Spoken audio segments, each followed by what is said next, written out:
Hey guys, so welcome to a video of controls training.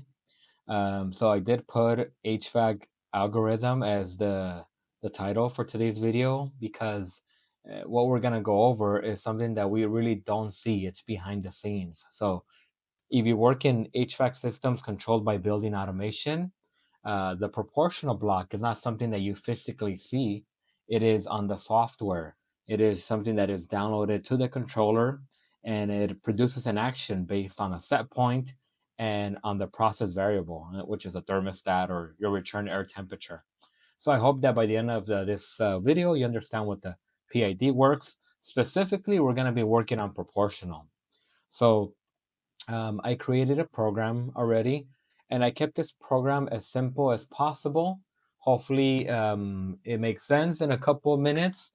But so I have, let's say, I have 3 boxes here, and I forgot to put here a text. So this one, I'm gonna put maybe control.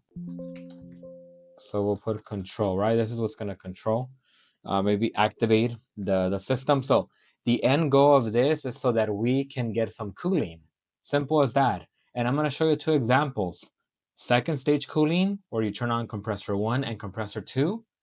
And if you're working with a chiller and we're dealing with the cooling valve.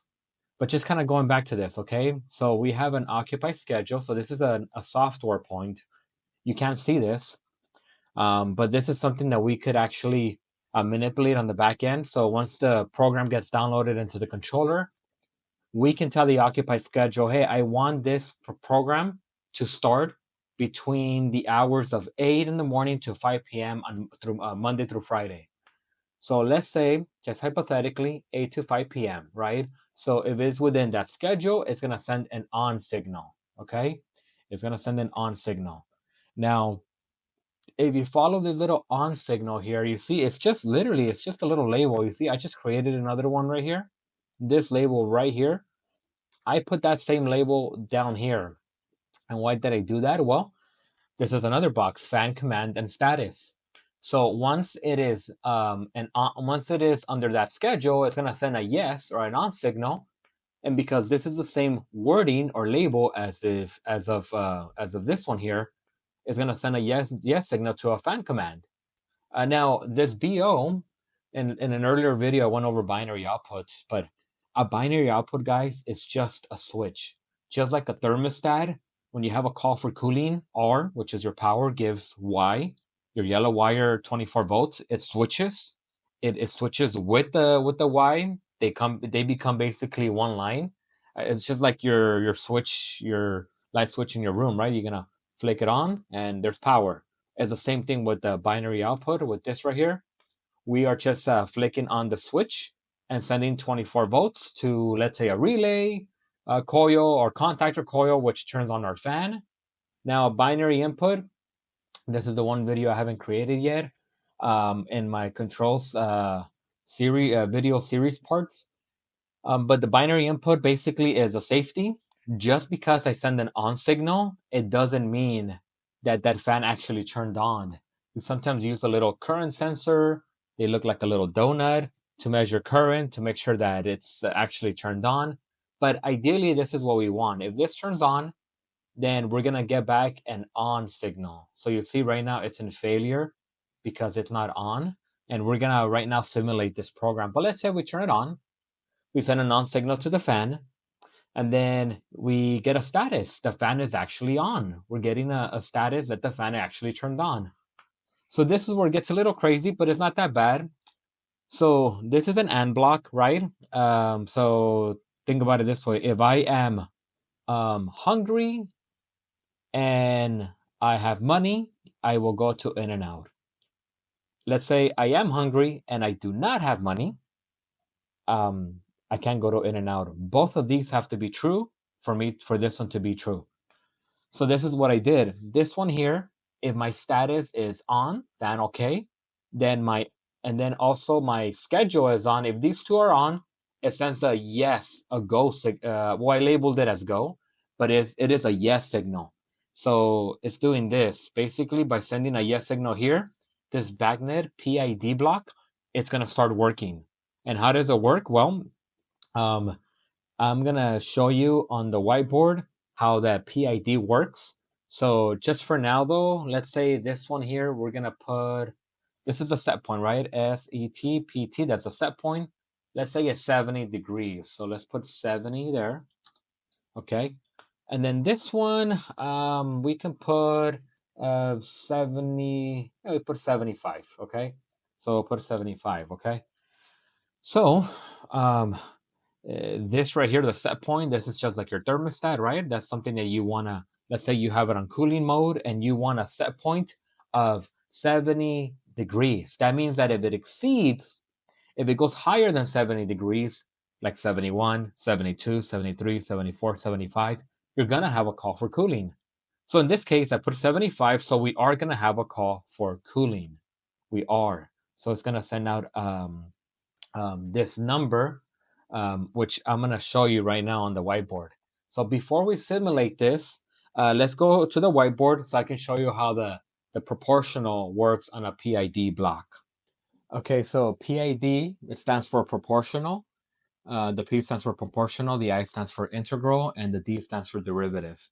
The proportional looks at the present, the integral looks at the past, and the derivative looks at the future. So in HVAC and controls, you're primarily using the proportional and integral. You're not really using the derivative.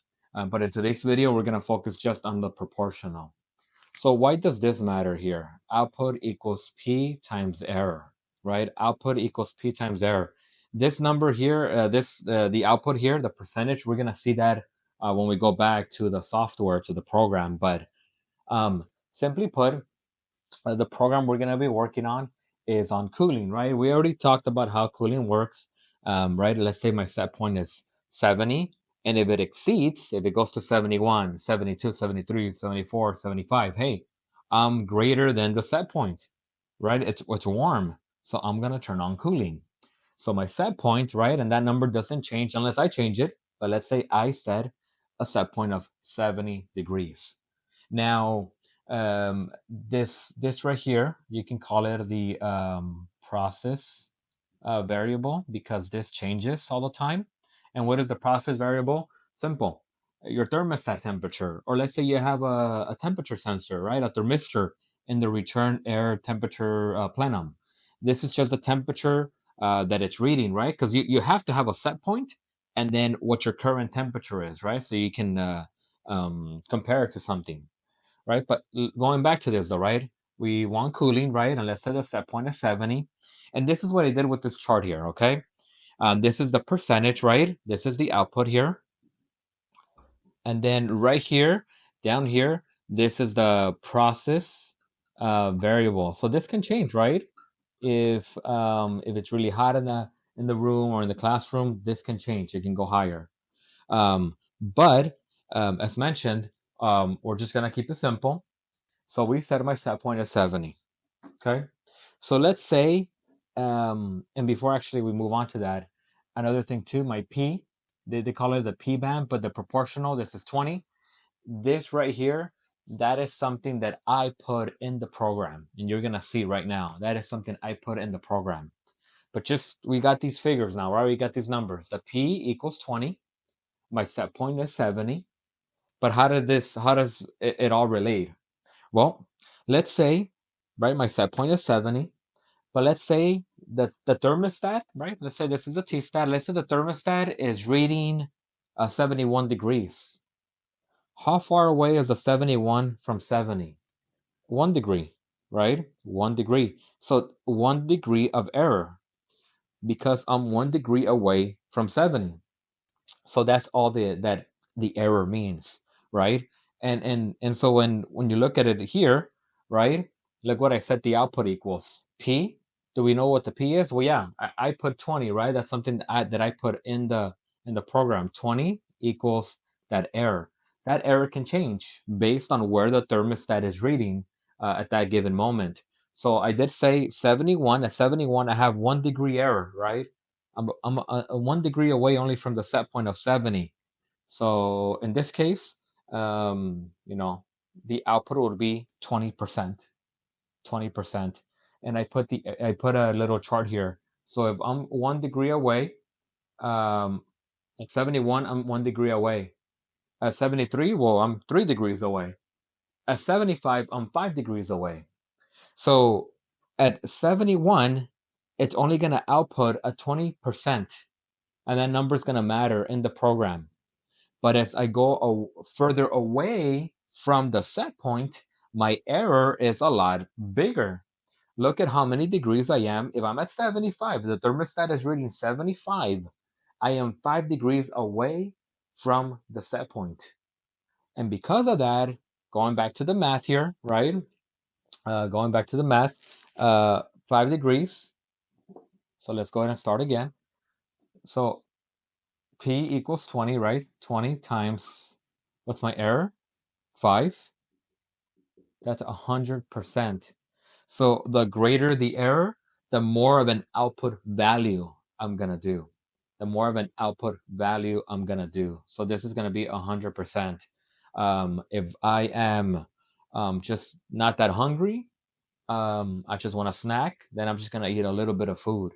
And if I am very hungry, I'm probably going to I'm going to go to a buffet. I'm going to eat a lot of food. So you see, the hungrier I am, the more of an action, the more I'm going to eat. It's the same with this. The further I am from the set point, the greater the error, the greater the action, the output value. And just another quick example, because some might say, well, that P equals 20. I mean, I can only do 5 degrees from 70 to 75. I want better control of my output action. So what you can do, and like I said, this is something you can change in the program. You can put P equals 10, right? Not 20, just 10. It's a lot less. And now my input range, or my error, right? And this is also something I put in the program. You see down here, I extended it from 75 all the way to 80. Now I have better control, more specific control of this program. And so simple, right? Am I at 71? I am at 1 degree, right? From the set point of 70. If I am at 75, you see it's no longer, it's going to be different. I am 5 degrees, just like in the previous example, but my P has changed. And we'll see it right now with the math. It is when I am at 80 degrees that I am a 10 degree error, right? So in the previous example, when I was at 75, right, it gave me a 100% output value. But because my P has changed, right, I put 10 instead of 20, I put 10. So let's say I put my output, let's say my P is 10, let's say 75 degrees. The thermostat is reading 75, I'm 5 degrees away, then it's only going to be 50 now. You see, I have better control of this program now. For it to be at 100%, I have to be 10 degrees away. So my P, right, it still remains 10. My error, right? If it's reading 80, thermostat is reading 80, the return air temperature is reading 80. I'm 10 degrees away. So then MIP is 10. So the P equals 10. My error is 10 degrees. You see, I have to be now at 10 degrees away. I have to be at 80 degrees for it to generate a 100% output value. So I have much of a better control by reducing the P band, the proportional number. And then it's still the same, right? Every number will generate a value, right? But it's still a linear graph, like we did in the previous example. But this one is more specific, more accurate control. Okay, so coming back to the program here, now we're gonna just focus on the PID block.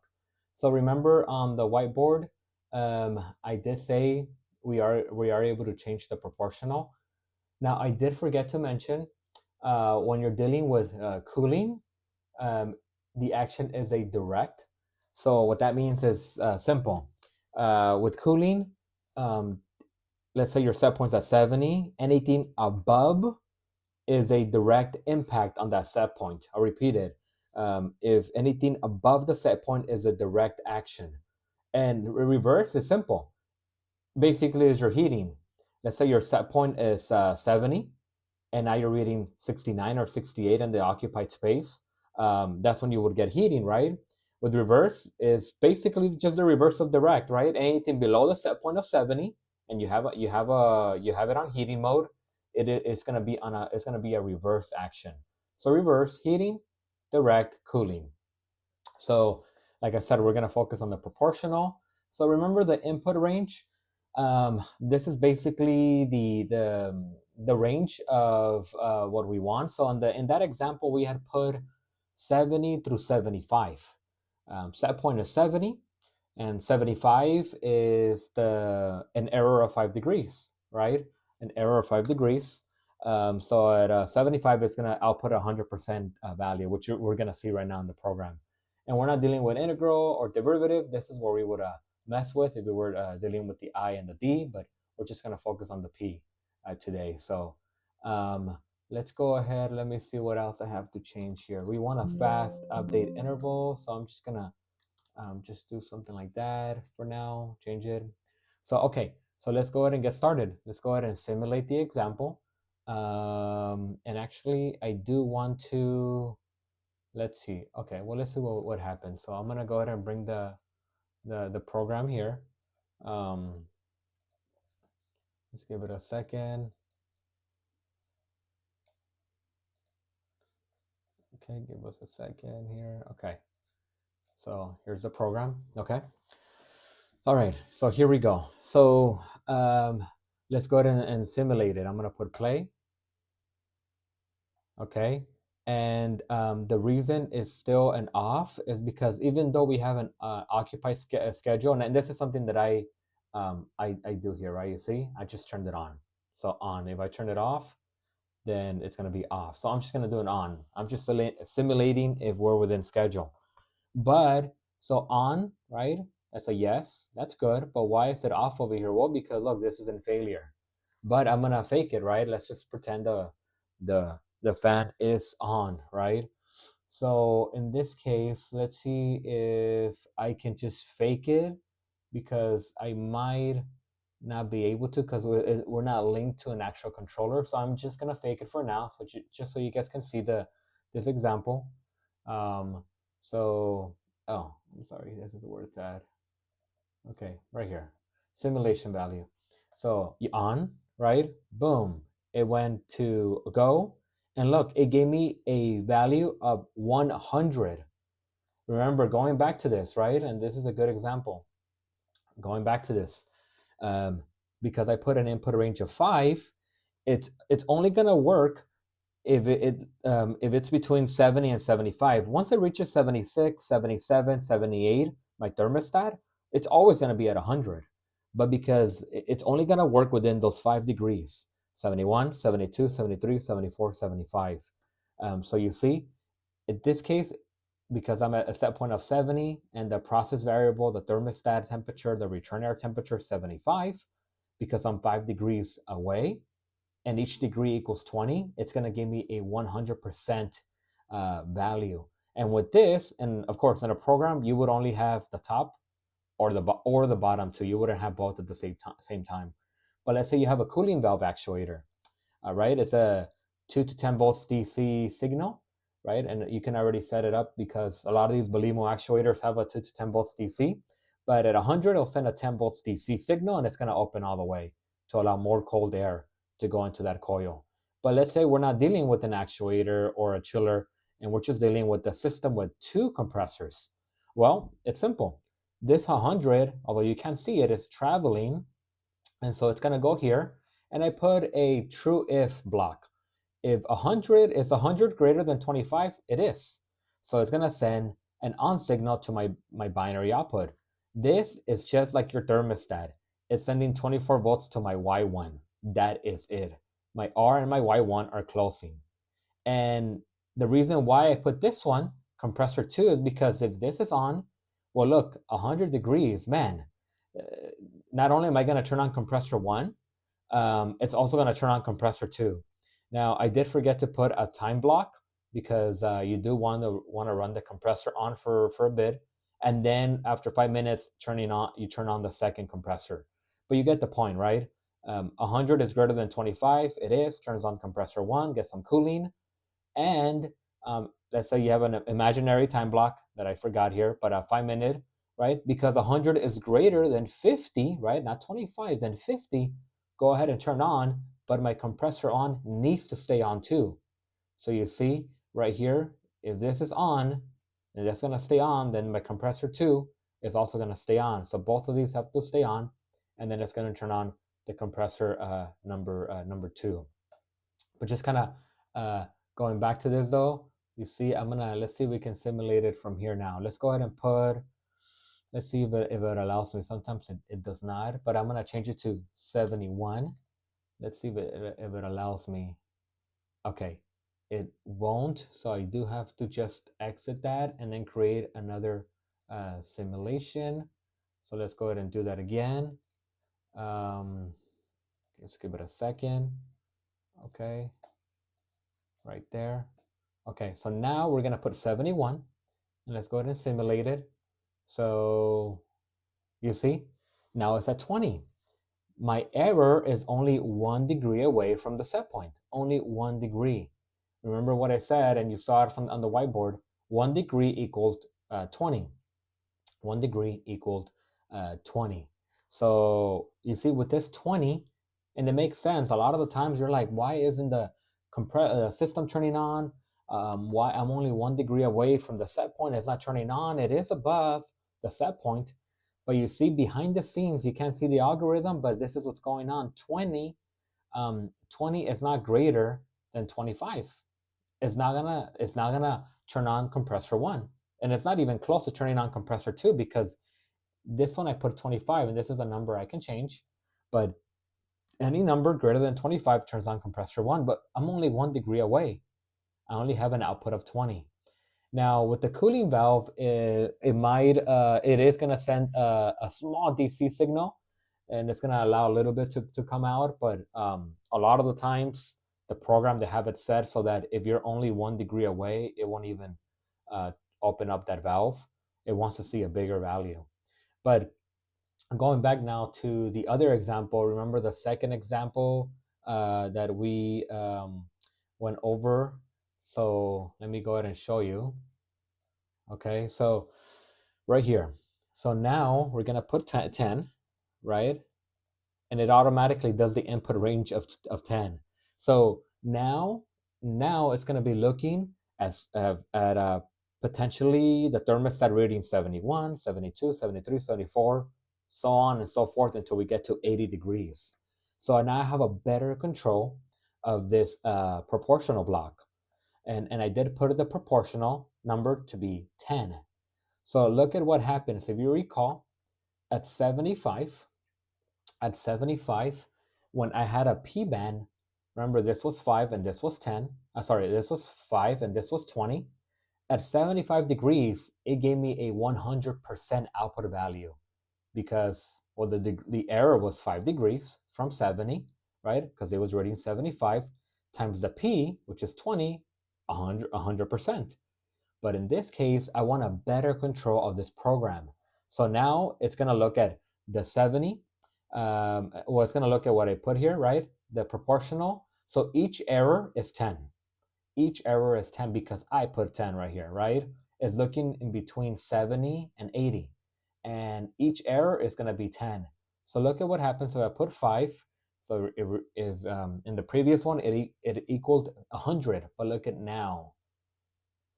Give it a second. Oh, actually, yeah, there we go. 50. You see, it's 50.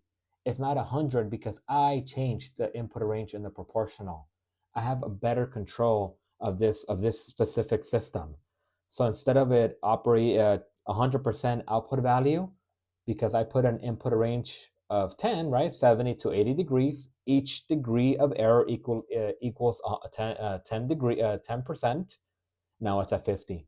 For me to have, let's say, 100%, let's get the program back here. So let's put it back here.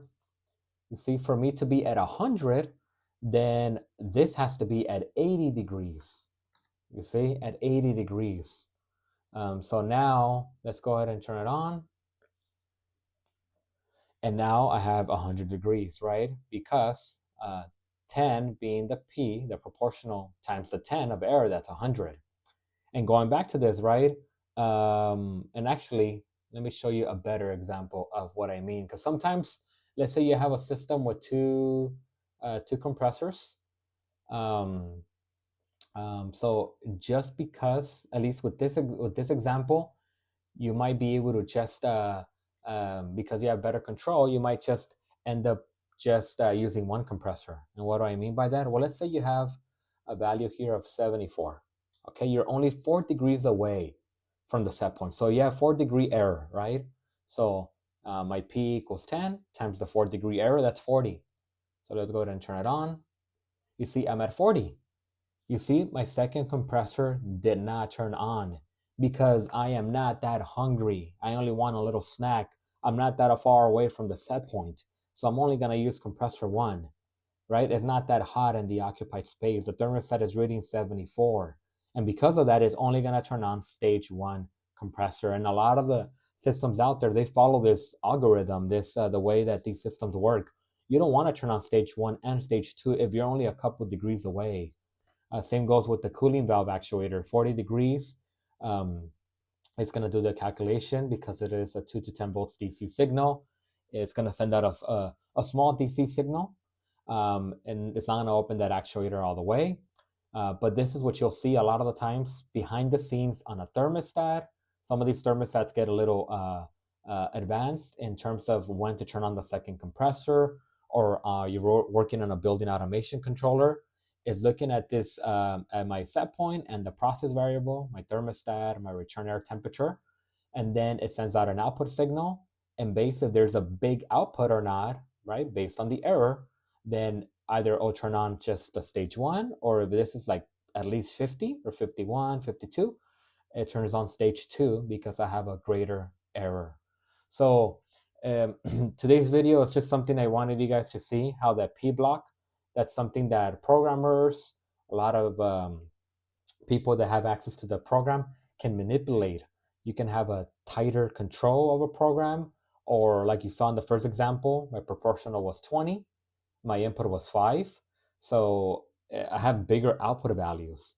But having and I would prefer this one because by having it like this, I have better control, especially if you're working with a cooling valve actuator. You can control it even more. So this is pretty cool. It's something that you can you can manipulate. And then just kind of going back to the example right here, just because we have all this working, if this is not on or my fan status is not on, it's not gonna make the PID block operate, right? Because I need to send a yes signal right here. So I hope in today's video, it gave you a good idea what goes on behind the scenes. You can call it the HVAC algorithm, the HVAC control program, the sequence, how it works. This is how thermostats work. Maybe not your typical thermostat has a complex program like this, but it's the same concept behind it. If I'm above the set point, it's going to create an action. And in this case, you're able to see how by us having an output value, it sends an actual DC signal for that actuator to open up. This is an analog output. But let's say you don't have an actuator and you only have 2 compressors. The greater the error, the greater the output value. And so if I had a small output value, it only turned on compressor 1. If I had a greater output value, it turned on compressor 1 and compressor 2, of course, after a 5-minute delay. So I hope today's video helped you to see what goes behind the scenes, what we deal with these algorithms. Proportional doesn't have to be hard. It goes on. People use it all the time. It's simply looking at your set point and at the process variable, at your thermostat, at whatever's reading temperature, and it's creating an output value based on the proportional, which is something we change, and on that input range. So I hope this video helps, and I will catch you on the next one.